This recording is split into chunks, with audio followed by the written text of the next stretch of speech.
There's a strange grace in the collapse, because the breaking of a man is not the end of his story. It's the place where the real one begins. Every illusion of control must first be stripped away before truth can stand naked in its place. The ancient mystics called it purification.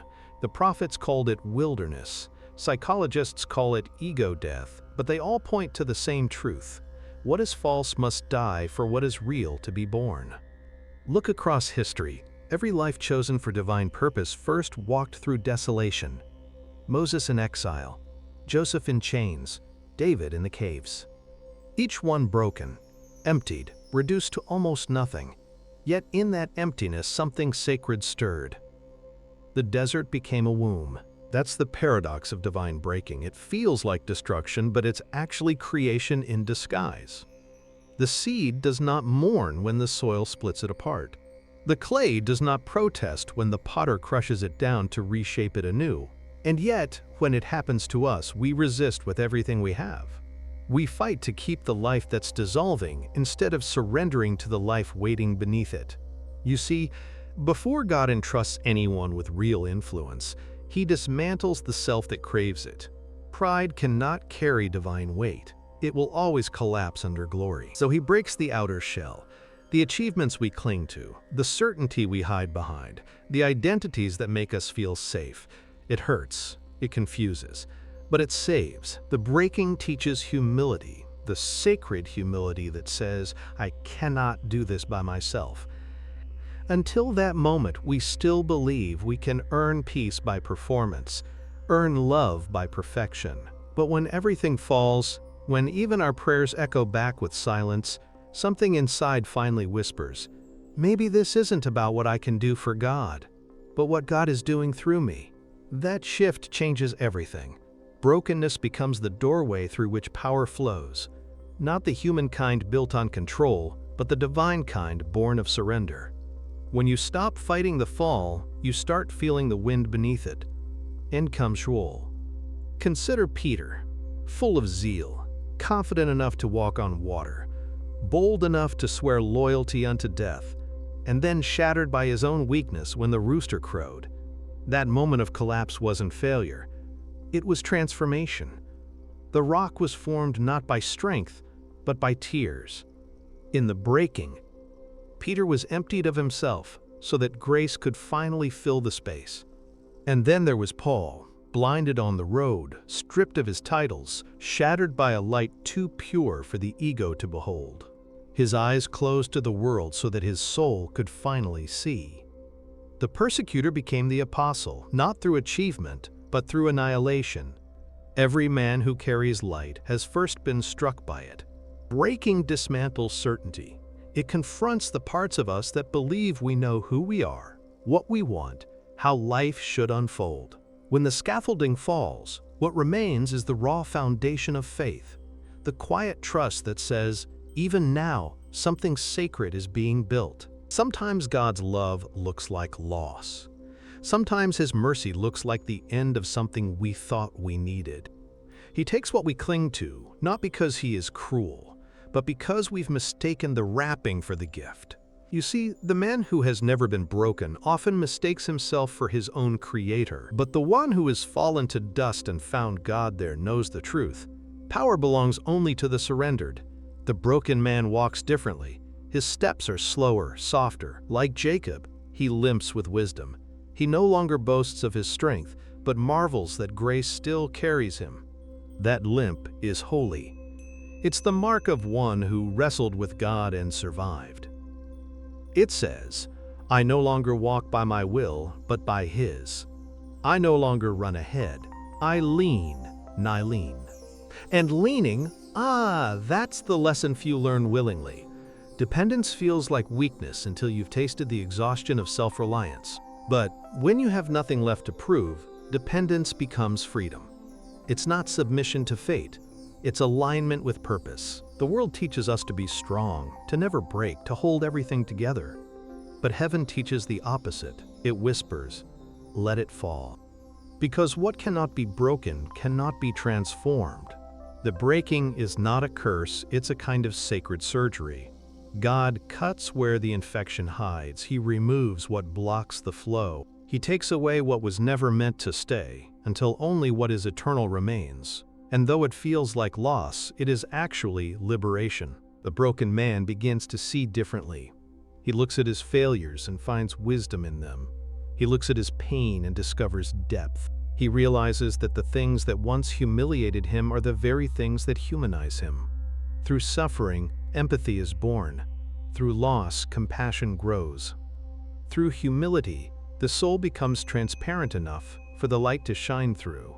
There's no wasted pain in divine arithmetic. Every loss refines. Every wound deepens. Every silence teaches. The man who has walked through fire no longer fears it. He knows that what burns away is never essential. The miracle of breaking is that it doesn't destroy. It clarifies. It separates the noise from the voice, the surface from the soul. And once that clarity comes, life itself becomes simpler, quieter, more luminous. The man who once chased power now chases presence. The one who sought applause now seeks authenticity. He's no longer trying to be seen, he's trying to see. And this, perhaps, is the greatest transformation of all. Because when you've been broken, you stop trying to impress God. You start letting Him impress His image upon you. The sculptor's chisel no longer feels like punishment when you realize you're the marble. Brokenness becomes the studio where divinity sculpts humanity. In the dim light of surrender, the Creator carves patience where anger once lived, humility where pride once stood, tenderness where hardness once ruled. Each strike of the hammer echoes with love. Each fracture reveals form. The process is slow, deliberate, sometimes agonizing. But when it's done, something breathtaking emerges. Not the man you wanted to be, but the one you were meant to be. The kind of man who no longer speaks from theory, but from experience. Whose words carry weight because they've been weighed in suffering. Whose strength is not in how loudly he stands, but in how quietly he kneels. And when such a man speaks, the world listens. Because he no longer talks about God as concept, he carries Him as presence. The broken become the bridges others cross to find healing. The cracked vessel pours more freely than the perfect one. That's the strange symmetry of heaven. What the world calls ruined, God calls ready. Ready to comfort others with the comfort once received. Ready to lead not by dominance, but by depth. Ready to walk into rooms where pain hides and bring peace because he has met peace in his own. When a man emerges from breaking, he's different. His eyes hold understanding. His silence speaks more than his speeches ever could. He's not trying to prove faith, he embodies it. He no longer prays for an easy road. He prays for courage to walk the one given. He no longer measures success by gain, but by gratitude. He knows that power without purity is corruption, and purity without pain is illusion. You can tell when someone has been through this fire. Their presence feels like still water. There's no judgment, no pretense, just quiet awareness. They've seen too much to be impressed and lost too much to be afraid. Their peace is not ignorance, it's insight. They understand that everything, even the breaking, was grace wearing a disguise. Because ultimately the breaking leads not to despair, but to intimacy.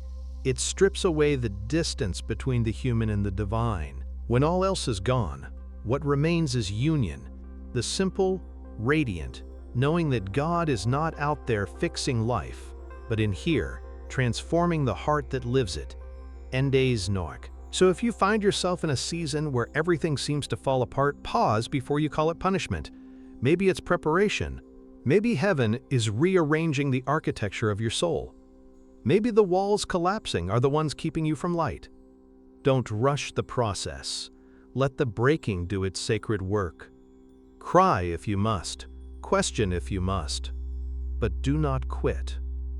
Because somewhere beyond the pain, a quieter strength is being born. You'll know it when it comes. It won't roar, it will rest. And one day, when you look back, you'll thank the moments that nearly destroyed you. You'll see that every collapse was actually construction. Every ending was an entryway, every loss a lesson, every silence a summons to deeper listening.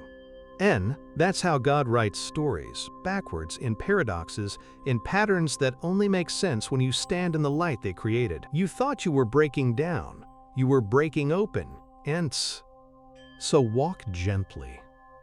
Let the chiseling continue.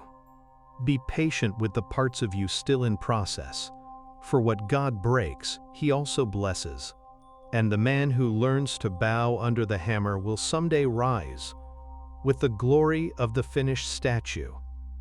The breaking is not the end, it's the threshold, the point where striving stops and surrender begins, the place where you finally realize what you've been losing was never yours to keep. What you've been finding is the one who never left. And when that realization dawns, everything changes. You stop asking, "Why me?" and start whispering, "Thank you." Because now you see the secret hidden from the proud, that the breaking was never meant to wound you, but to awaken you. So if you're there now, if life feels like rubble and your prayers sound like echoes, don't despair. You're standing on holy ground. The potter's hands are still on you. The fire that hurts is the fire that hallowed you. Let it burn, let it bless, let it build. Naled. Because the man God breaks is the man God trusts. And the soul that has walked through the valley of dismantling will one day stand on the mountain of meaning, carrying not scars of shame, but symbols of grace. And when that day comes, you'll smile through the memory of your breaking and realize it was love all along. Before a man can rise into his true purpose, he must first fall into himself. It begins quietly, when the familiar scaffolding of his life starts to crumble. The relationships he thought were solid begin to shake. The confidence he once wore like armor begins to crack, and his own strength no longer feels strong enough. He calls it failure. Heaven calls it initiation.